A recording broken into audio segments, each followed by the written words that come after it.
처음에 3번 빼고 6번까지는 거듭제곱근에 대한 얘기인 것 같습니다.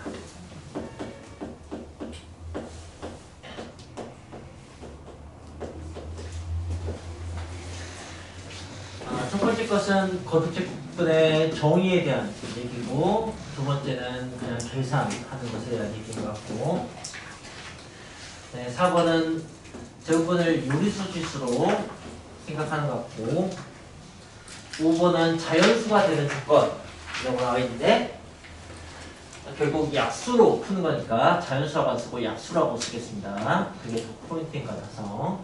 6번은 대소관계 보는 거네요. 그리고 네, 3번부터 10번까지는 그냥 지수법칙이라고 합시다.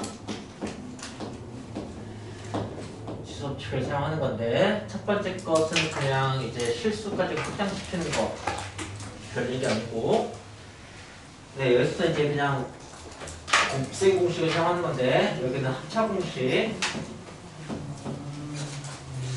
8번은 비율 문제인데,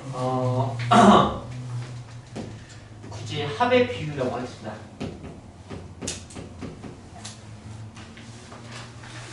그 다음에 9번은 변형 공식이고요.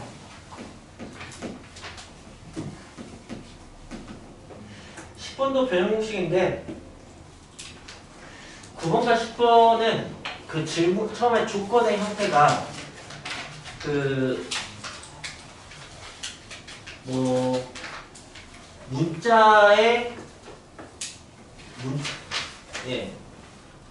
문자의 합 같은 것들이 이제 숫자로 나와 있는 게 있다면은, 그 다음 10번 유형은 숫자의 합 같은 게 문자로 나와 있고, 그런 식의 차이인 거죠. 그건 차이가. 네? 근데 제 생각에는 61번이 자리를 잘못 잡고 있어요. 61번이 유형 10번 문제가 되겠습니다. 조건의 형태를 보시면. 알겠어요? 그리고 그 10번은 굳이 제가 제목을 붙이자면은 어떤 식을 문자로 만든 거니까 변형 공식을 쓴 것도 맞는데 변형 치환이라고 쓰겠습니다. 그냥 제 나름대로 제목을 붙여놓은 겁니다. 다음 마지막 4개는 그건 통틀어서 딱히 제목을 뭐라고 할지 모르겠는데 치환이라고 하겠습니다. 왜냐면 그 중학교 2학년 때 기억도 안 나시겠지만 A의 세제곱이 2일 때 뭐 A 7제곱을 주어진 식을 가지고 표현해봐라, 뭐 그런 식의 문제가 있거든요. 네. 그럼 이제 A 세제곱이 좀 등장하게 하는 거죠. 그러니까 어떤 특정 형태에 매칭시켜서 푸는 문제인 것 같아서 전 치환이라고 이름을 붙였고요. 예. 뭐 특정 형태라고 이름을 붙여도 될 것 같지만, 여기 11번은 분자분모에다가 A x제곱을 곱하는 거, 그런 방식으로 푸는 거죠. 근데 저는 그것의 핵심은 풀수 지수를 짝수 지수로 바꾸는 게 핵심이라고 생각을 합니다.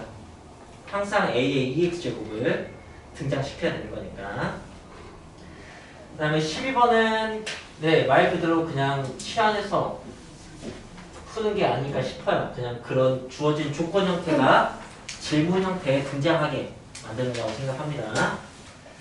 그 다음에 13번은 이제 지수를 이해하듯이 해서 막 푸는 거잖아요. 그 형태에 맞춰가는 건데 뭐라고 이름을 붙여야 될지 전 잘 모르겠어요. 근데 지수를 이항해서 정리하는 거니까 지수 이항정리라고 할까?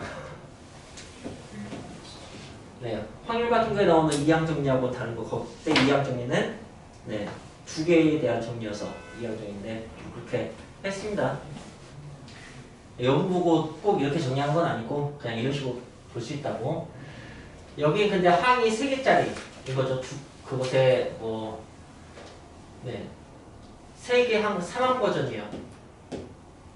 여기가 2개여서 2항이라고 한 건 아니지만, 네. 뭐 그렇게 생각을 합니다. 자, 그렇다면 이제 각 유형별로 특징을 잡읍시다. 물론 이미 다 풀어보신 분도 있겠지만, 여기 다 푼 사람, 손. 지안이, 4명? 오케이. 알겠습니다. 다 푼 분도 지금부터 이제 제가 설명하는 식으로 이제 입장이 잘 정리되는지 그걸 살펴보시면 될 것 같습니다. 여기 첫 번째 정의는 유형 1번으로 다시 돌아왔습니다. 여기는 이제 첫 번째 페이지를 보여주시면 됩니다.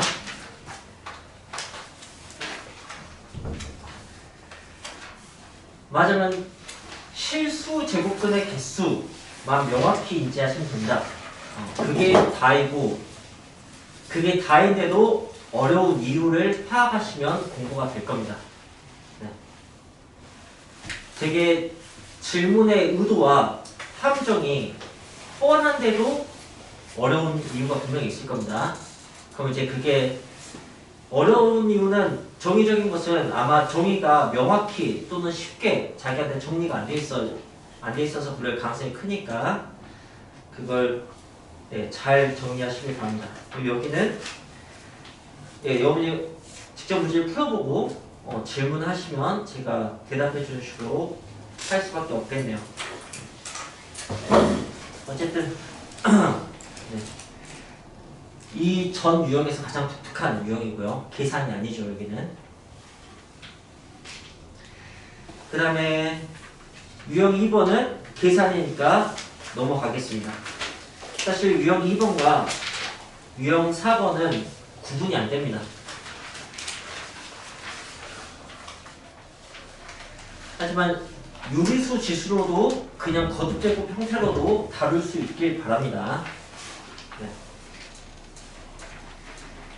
자, 그리고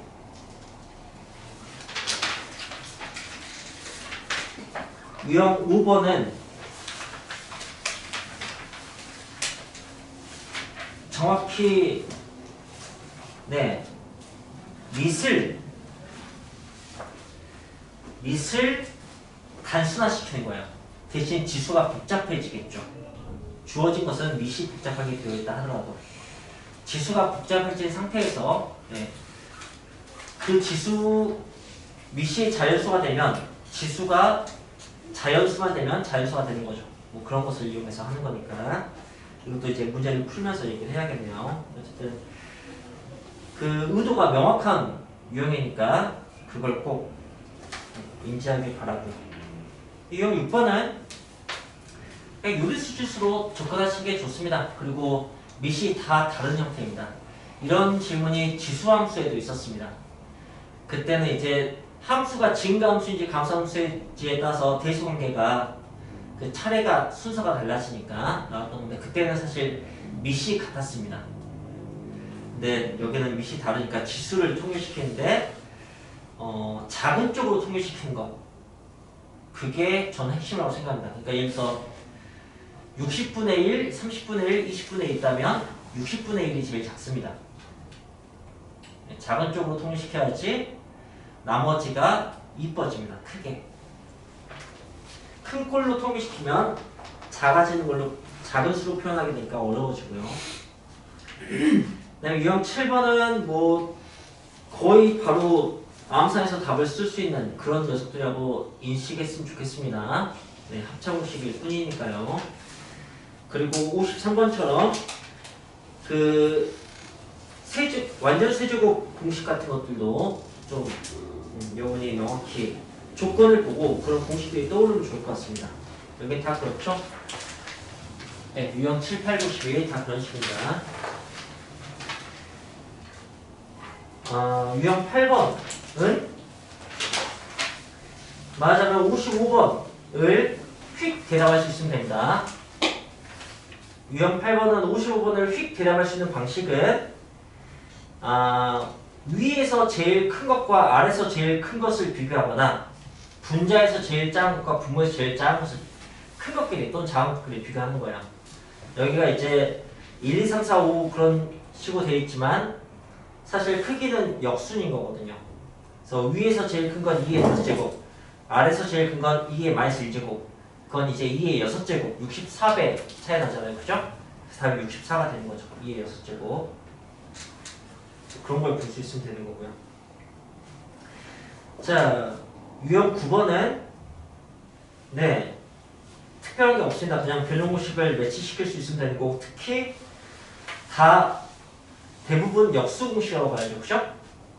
그래서 속 편하게 취안해서 보셔도 됩니다. 괜히 분수가 지수고 어렵고 이렇게 했다고 해서 쫄기보다는 그냥 제곱, 세제곱, 1차 그런 식으로 정리만 잘 하시면 됩니다. 2분의 1차가 1차라면 1차가 2차가 되겠죠. 그런 식으로 하면 되는 거고. 유형 10번은 오히려 이제 61번을 보시면 됩니다. 저는 여러분들이 61번을 잘 풀었으면 좋겠습니다. 61번에서 그 2x 세제곱 마이너스 6x 세제곱 빼기 3배의 x, 여기에서 여러분이 변형공식을 떠올릴 수 있었으면 좋겠습니다. 이따가 한번 풀어보죠. 네, 그게 내적공식이든 세제곱공식이든 제곱공식이든 잘 하길 바라고요. 그 다음 이제 유형 11번 보시면은 네, 조건은 짝수제곱이고 질문은 전부 다 홀수제곱입니다. 여기는 뭐 변형공식을 쓰는 게 아니고 인수분해공식을 쓰는 게 아니고 분자분모의 같은 수를 곱해서 전부 다 짝수 지수로 만드시면 되겠습니다. 그 다음에 이제 유형 12번은 여기가 뭐라고 표현하기 되게 어려운데 푸는 것도 어렵습니다. 네. 근데 이제 그 주어진 조건이 질문에 잘 드러나게 네, 그렇게 할 필요가 있겠죠. 특히 80번 같은 게 어렵죠. 79번, 80번 이런 형태가 네, 주어진 조건이 질문에서 잘 드러나게 정리하는 게 쉽지는 않습니다. 하지만 그걸 해내셔야죠. 그 다음에 유형 13번 14번은 제가 개인적으로 좋아하는 문제입니다. 그냥 네, 질문의 형태가 등장하게 조건으로 만드는 거죠. 이게 로그에도 똑같은 유형이 있는데 그때는 뭐 양변의 로그 취해서 막 이렇게 푼다면 여기는 그냥 요 모습 그대로 푸는 게 쉽게 오르죠.